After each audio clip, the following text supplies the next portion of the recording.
आपने अपने जीवन को ये समझा है कि मैं बस पेड़ के नीचे बैठा रहूं और फल स्वतः अपने आप ही गिर जाए। यह दो ही स्थिति में हो सकता है। या तो आप स्वयं जो है उस पेड़ को हिलाएं तो वह फल नीचे गिरें, या फिर वह फल सड़ जाए और वह स्वतः अपने आप गिर जाए। तो आप मेहनत करके फल को लेना चाहेंगे या फिर वो सड़ा हुआ फल लेना चाहेंगे? जाहिर सी बात है कि आप मेहनत करके मीठा फल लेना चाहेंगे जो उचित समय पर पका हुआ हो और ख़राब भी ना हो। तो इसके लिए आपको परिश्रम करना पड़ेगा, और परिश्रम भी ऐसा कि ब्रह्मांडीय शक्तियाँ खुद ही आपको वो सब कुछ देने के लिए आतुर हो जाएं जिसके आप अधिकारी हैं। जहां आप पहुंचना चाहते हैं उसका दिशा निर्देश खुद अपने हाथों से करें। वो आपके हाथों को अपने हाथों में पकड़कर स्वयं ही आपका मार्ग दर्शन करें और आपको वहां तक ले जाएं जहां पर आपको जाना है।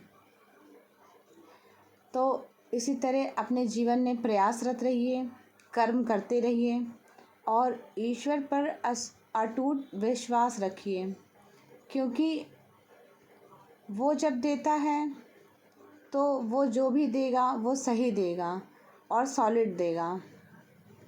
देर हो सकती है मगर अंधेर नहीं होगी।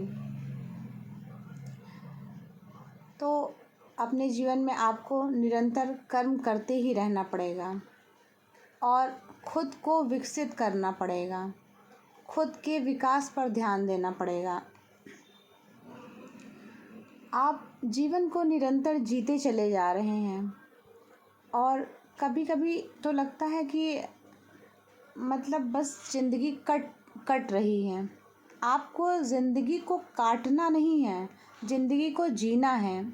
आपको जीना सीखना पड़ेगा कि ज़िंदगी जी कैसे जाए, वो भी खुश रहकर। तो हम कई सारी विकट परिस्थितियों में उलझे हुए हैं, बहुत सारे गम और दुखों ने हमें घेर रखा है, फिर खुश कैसे रहें? प्रश्न तो यह उठता है कि हम खुश कैसे रहें? एक अजाइल लाइफ, एक बहुत ही एनर्जेटिक ज़िंदगी जिए कैसे अपने दुखों से पार पाएं? देखिए मित्रों, यह सब आपकी मनः स्थिति पर निर्भर है।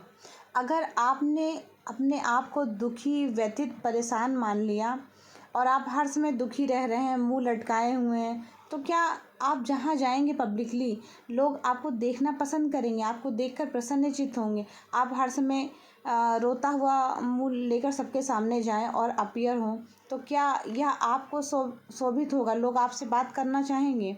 नहीं बात करना चाहेंगे। तो आपको एक जीवंत पर्सन, एक अजाइल एनर्जी जनरेट करनी पड़ेगी अपने अंदर। वो होगा कैसे? Positive thoughts. आपको अपने दिमाग में पॉजिटिव थॉट्स लेकर आने पड़ेंगे। एक एजाइल एनर्जी, एक पॉजिटिव वाइब्रेशन। और ये सब आएगी कैसे? ये सब एक संयमित जीवन से आती है। जब आप अच्छे आचरणों को अपने व्यक्तित्व में लाते हैं, अच्छी चीज़ों को करते हैं, नित्य प्रतिदिन दोनों टाइम आपको पूजा करनी है। बहुत समय अगर नहीं मिल पा रहा है तो 10-10 मिनट का टाइम निकाल कर सुबह शाम आप जैसे ही भगवान का पूजन अर्चन करते हैं, तो आप यदि 10 मिनट के लिए भी कोई भी आरती गाते हैं या पूजा करते हैं, तो ईश्वर का स्मरण अपने हृदय में करिए और आपको ऐसा लगना चाहिए कि भगवान मेरे अंदर हैं, ऐसा ध्यान करिए। तो अपने इस व्यस्त जीवन में से, जिसे आप कहते हैं कि बहुत बिज़ी हूँ, बिल्कुल टाइम नहीं मिलता, लेकिन मोबाइल चलाने के लिए सबको 4-5 घंटे मिल जाते हैं, तो उस बिज़ी टाइम में से 10 मिनट ईश्वर के लिए निकालिए। जब वहाँ पर आप ध्यान केंद्रित करेंगे, जब आपकी आंखें बंद होंगी और आपको ईश्वर अपने हृदय में दिखाई देंगे, तो आपको नितांत शांति और संतोष की प्राप्ति होगी और ईश्वर आपकी सभी समस्याओं का हल आपको ढूंढ कर देंगे। जब आप उनसे प्रश्न पूछेंगे, उनकी शरण में जाएंगे, तो वो आपकी सभी उलझनों का जवाब देते हैं। और ये होगा कैसे? ये होगा एक अटूट विश्वास के साथ। यदि आप विश्वास रखते हैं कि ईश्वर है, और अगर आपको विश्वास नहीं है, ईश्वर के होने में भी डाउट है, तो आप इस तरह का अटूट विश्वास नहीं क्रिएट कर सकते अपने हृदय में। तो आपको एक अटूट विश्वास अपने अंदर लाना होगा।